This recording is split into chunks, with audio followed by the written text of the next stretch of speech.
اس میں ذال نرم حروف میں سے ہے، نرمی سے پڑھیں گے، اور واو کا مخرج ہے کہ دونوں ہونٹوں کو گول کر کے واو ادا ہوتا ہے۔ جب ہم اپنے دونوں ہونٹوں کو گول کریں گے تو ایسے پڑھیں گے وَإِذَا، اور مخارج کی بھی مکمل تفصیل میں نورانی قاعدے کی پہلی تختی میں بتا چکی ہوں۔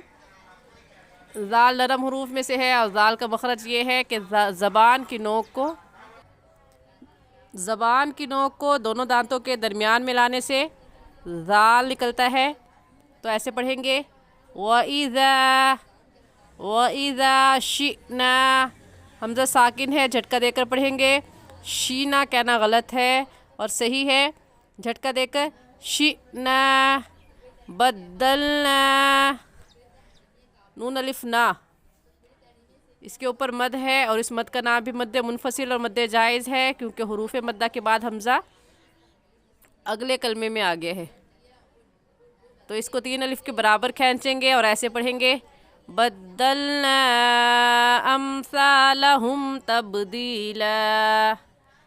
امثالہم کی میم ساکن پر ہم غنہ نہیں کریں گے، کیونکہ قاعدہ یہ ہے کہ میم ساکن کے بعد با یا میم آ جائے اس صورت میں میم ساکن پر غنہ کرتے ہیں، تو یہاں پر میم ساکن کے بعد نہ با ہے اور نہ ہی میم، تو اس میم پر ہم غنہ نہیں کریں گے بلکہ جلدی سے پڑھ جائیں گے امثالہم تبدیلا، اور با پر کلکلا کر کے پڑھیں گے کیونکہ با حروف کلکلا میں سے ہے۔ تو پوری آیت کو ایسے پڑھیں گے وَإِذَا شِئْنَا بَدَّلْنَا أَمْثَالَهُمْ تَبْدِيلًا إِنَّ هَذِهِ تَذْكِرَةٌ، انّا میں نون مشدد ہے اور نون مشدد پر ہمیشہ غنہ ہوتا ہے، غنہ کر کے پڑھیں گے، اور تذکرہ میں گول تا پر جب وقف کرتے ہیں تو وہ ہا بن جاتی ہے، تو ایسے کہیں گے تذکرہ فمن شاء اتخذ الى ربه سبیلا۔ فمن کی نون ساکن پر غنہ کریں گے کیونکہ نون ساکن کے بعد حروف ہلکی جو کہ 6 ہیں، حمزہ ہا، عین ہا، غین خا، ان میں سے کوئی لفظ نہیں آیا، اس وجہ سے نون ساکن پر غنہ کریں گے اور ایسے کہیں گے فمن شاء، شاء پر مد ہے اور اس مد کا نام ہے مد متصل اور مد واجب۔ ہمیں کیسے پتہ چلا؟ کیونکہ حروف مدہ کے بعد حمزہ اسی کلمے میں ہے، اس وجہ سے اس مد کا نام ہوگا مد متصل اور مد واجب، اور اس مد کو ہم 4 الف کے برابر کھینچیں گے، اس سے کم یا زیادہ نہیں کھینچیں گے۔ ایسے پڑھا جائے گا فمن شاء اتخذ الى ربه، ہا کے نیچے کھڑی زیر ہے، 1 الف کے برابر کھینچیں گے ربه سبیلا، زبر کی تنوین میں ایک زبر پڑھا جاتا ہے، اس وجہ سے سبیل ایسے وقف نہیں کریں گے بلکہ کہیں گے سبیلا۔ پوری آیت ایسے فمن شاء اتخذ الى ربه سبیلا وما تشاءون الا ان يشاء اللہ۔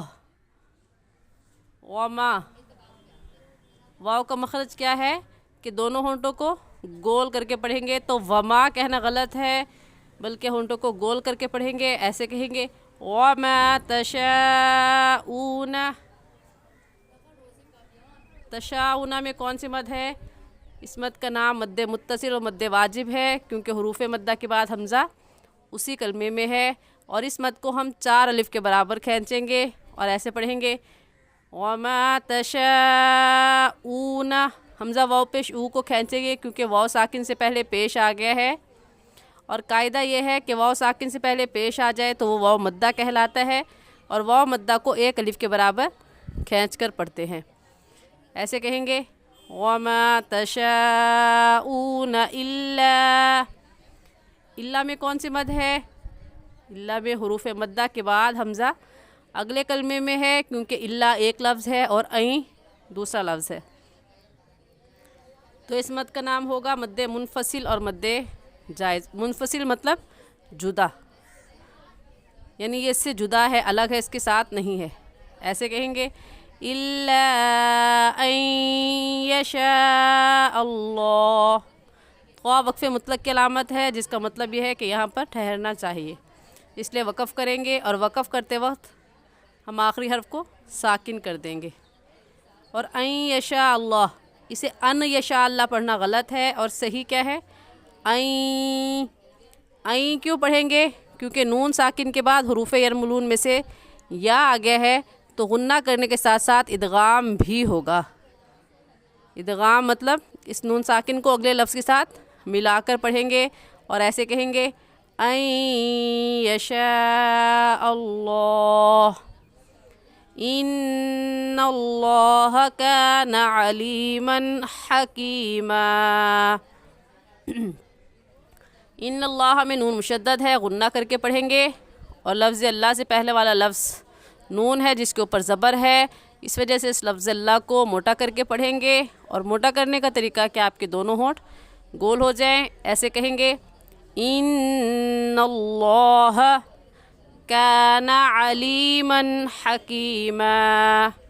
علیمن کی تنوین پر ہم غنہ نہیں کریں گے، کیونکہ تنوین کے بعد حروف حلقی میں سے حا آ گیا ہے، اس وجہ سے اس تنوین پر ہم غنہ نہیں کریں گے. اور ایسے کہیں گے علیما حکیما. یدخل من یشاء فی رحمتہ والظالمین اعد لهم عذابا علیما. یدخل من یشاء، من یشاء میں نون ساکن کے بعد حروف یرملون میں سے یا آ گیا ہے، تو غنہ کرنے کے ساتھ ساتھ ادغام بھی کریں گے، اور ایسے کہیں گے من یشاء میں مد متصل اور مد واجب ہے، کیونکہ حروف مدہ کے بعد حمزہ اسی کلمے میں ہے، اس وجہ سے اس مد کو 4 الف کے برابر کھینچ کر پڑھیں گے، نہ اس سے کم اور نہ ہی اس سے زیادہ. فی رحمتہ، خواہ وقف مطلق کی علامت ہے، تو یہاں پر وقف کریں گے اور آخری حرف کو ساکن کر دیں گے، تو ہو جائے گا رحمتہ. والظالمین اعد لهم عذابا علیما. زبر کی تنوین پر ایک زبر پڑھا جاتا ہے، اس وجہ سے علیم کہنا غلط ہوگا، اور صحیح ہوگا علیما.